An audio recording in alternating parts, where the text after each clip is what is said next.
एक ऐसा truck driver जो जब भी सड़क पर निकलता है तो उसका इरादा माल ढोने का नहीं बल्कि किसी मासूम लड़की की जिंदगी उजाड़ने का होता। हाईवे पर अगर कोई भी लड़की अकेले दिख जाती तो वो उसे जबरन अपने ट्रक में खींच लेता। उसके बाद जो होता वो सुनकर रूह कांप जाती है। वो उस बेबस लड़की के साथ बलात्कार करता, उसे बेरहमी से मारता पीटता और जब वो दर्द से चीखती चिल्लाती तो उसके चेहरे पर एक अजीब सी हैवानियत भरी मुस्कान आ जाती, जैसे किसी की तकलीफ, किसी के चीख उसके लिए मनोरंजन बन चुकी हो। फिर वो उस अधमरी लड़की को चलते ट्रक से नीचे फेंक देता जैसे इंसान नहीं कोई कचरा हो। ये कहानी किसी खौफनाक फिल्म की नहीं बल्कि हकीकत है और इस हैवान का नाम है एम जयशंकर। लेकिन जो बात और भी डराने वाली है वो ये, इस दरिंदे के अपने ही घर में 3 मासूम बेटियां थी। सोचिए, एक ऐसा इंसान जो खुद एक पिता है वो दूसरों की बेटियों के साथ ऐसा वहशीपन कैसे कर सकता है। जयशंकर की कहानी कोई आम क्रिमिनल केस नहीं बल्कि भारतीय अपराध ऐतिहासिक की सबसे खौफनाक दास्तान में से एक बन चुकी है। नमस्कार दोस्तों, मैं महेंद्र और आप देख रहे हैं द क्राइम केस।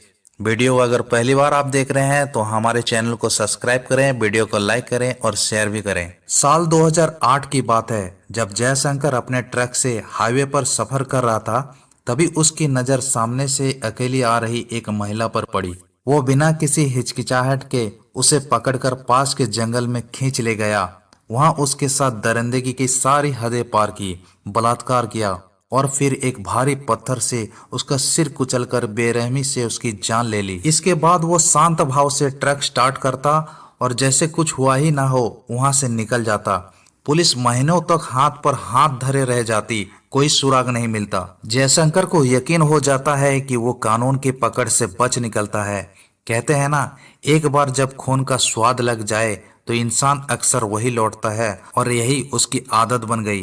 पहली घटना के बाद जब पुलिस कोई सुराग ढूंढ नहीं पाई तो जयशंकर को यह यकीन हो गया कि कानून से बच सकता है और यही घमंड उसे और अधिक खूनी दरिंदा बनाता चला गया।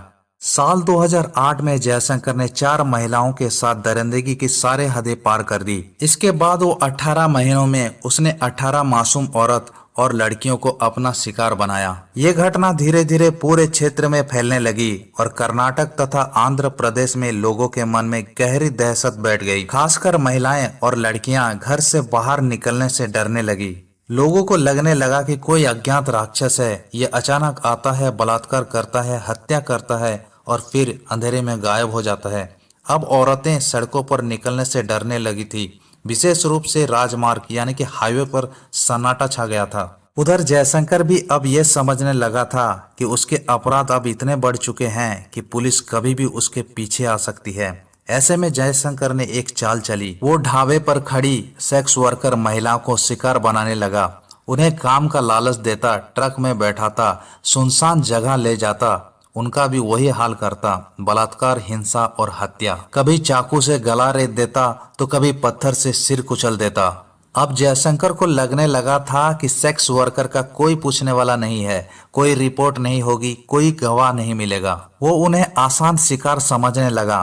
धीरे धीरे वो 20 से 22 महिलाओं के साथ ऐसा अमानवीय व्यवहार कर चुका था और हर वारदात के बाद खुद को और भी सुरक्षित महसूस करता था। लेकिन साल 2009 में जयशंकर ने एक ऐसी घिनौनी हरकत कर डाली जिससे पुलिस विभाग तक की रूह कांप उठी। उस दिन एक वीआईपी आने वाला था।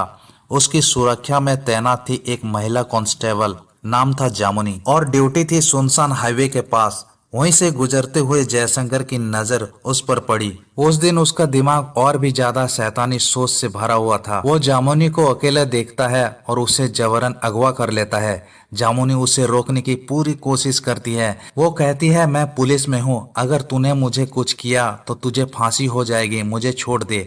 लेकिन जयशंकर के अंदर इंसानियत बची ही कहाँ थी। वो उसे जंगल की ओर ले जाता है, उसे बेरहमी से मारता और पीटता है और फिर बलात्कार करता है। अंत में उसके भी जान ले ली। 1 महीने तक जामुनी लापता रही और ठीक 1 महीने बाद उसकी सड़ी गली लाश मिलती है। पोस्टमार्टम रिपोर्ट ने सबको हिला दिया। उसके शरीर पर जबरदस्ती, बलात्कार और हिंसा के गहरे निशान थे। ये सब देखकर तमिलनाडु पुलिस जैसे हिल गई। उन्हें समझ में आ गया था कि अब यह मामला आम नहीं है, ये एक वैसी दरिंदे को पकड़ने का समय है। राज्यों में उस समय कई आपराधिक मामले चल रहे थे, लेकिन जामुनी केस को सबसे ऊपर रखा गया। तमिलनाडु पुलिस की पूरी ताकत झोंक दी गई। हर थाने, हर अधिकारी सिर्फ एक ही नाम के पीछे लग चुका था, एम जयशंकर। आखिरकार लंबा इंतजार खत्म हुआ। 19 अक्टूबर 2009 को वो दिन आ ही गया जब एम जयशंकर को पुलिस ने हिरासत में ले ली। एक हाईवे से गुजरते वक्त पुलिस ने उसे पकड़ लिया। उसकी गिरफ्तारी के साथ ही पुलिस ने राहत की सांस ली, क्योंकि उस पर पहले से ही 13 बलात्कार के मामले दर्ज हो चुके थे।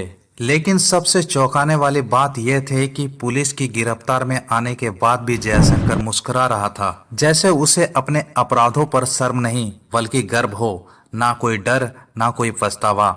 उसका चेहरे देखकर पुलिस वाले भी हैरान रह गए। अब उसे आगे की पूछताछ और कानूनी कार्रवाई के लिए कोयम्बतूर ले जा रहे थे।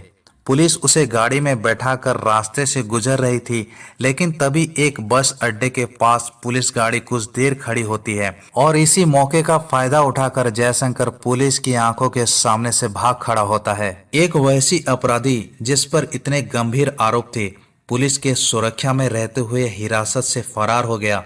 यह घटना पुलिस के लिए न केवल एक बड़ी शर्मिंदगी बन गई, बल्कि जनता के लिए भी एक खतरा बन चुका था। पुलिस हिरासत से भागने के बाद अगले एक महीने में जयशंकर ने 6 महिलाओं और एक मासूम बच्ची को अपना शिकार बनाया। पहले की तरह उसने सभी के साथ बलात्कार किया और फिर उन्हें बेरहमी से मौत के घाट उतार दिया। मगर अब तस्वीर थोड़ी बदल चुकी थी।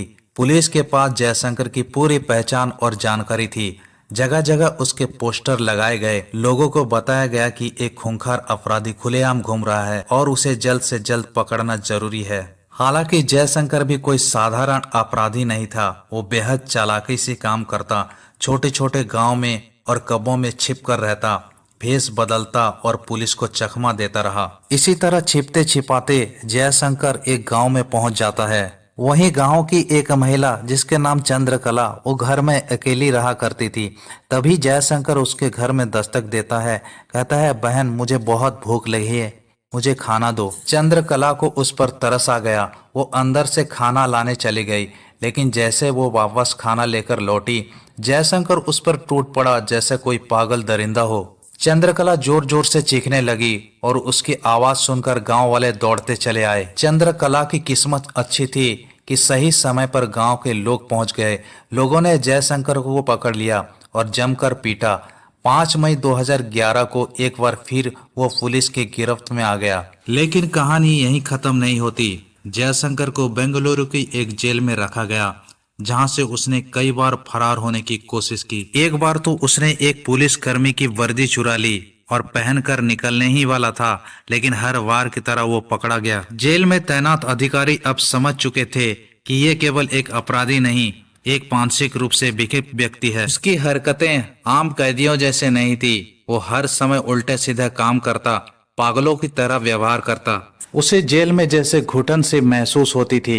उसकी हवस और हिंसा की भूख अभी भी जिंदा थी और वो किसी भी हालत में फिर से बाहर जाना चाहता था। 25 फरवरी 2018 को उसने एक बार फिर से जेल से भागने की नाकाम कोशिश की और फिर 27 फरवरी को उसने कैदियों की सेविंग के लिए इस्तेमाल होने वाले ब्लेड चुरा लिया। हर बार की असफल कोशिश और बाहर ना निकल पाने का निराशा में जयशंकर ने अपने ही गले में ब्लेड रेत लिया। अगली सुबह जब उसे अस्पताल ले जाया गया तो डॉक्टर ने उसे मृत घोषित कर दिया। साइको शंकर की कहानी हमें ये सिखाती है कि अगर कानून ढीला हो और लोग चुप रहें तो ऐसे दरिंदे पनपते रहेंगे। ऐसे जुर्म रोकने के लिए सख्त कानून, जागरूक लोग और सतर्क रहना बहुत जरूरी है। दोस्तों, फिर मिलेंगे एक और सच्चे अपराध की कहानी लेकर।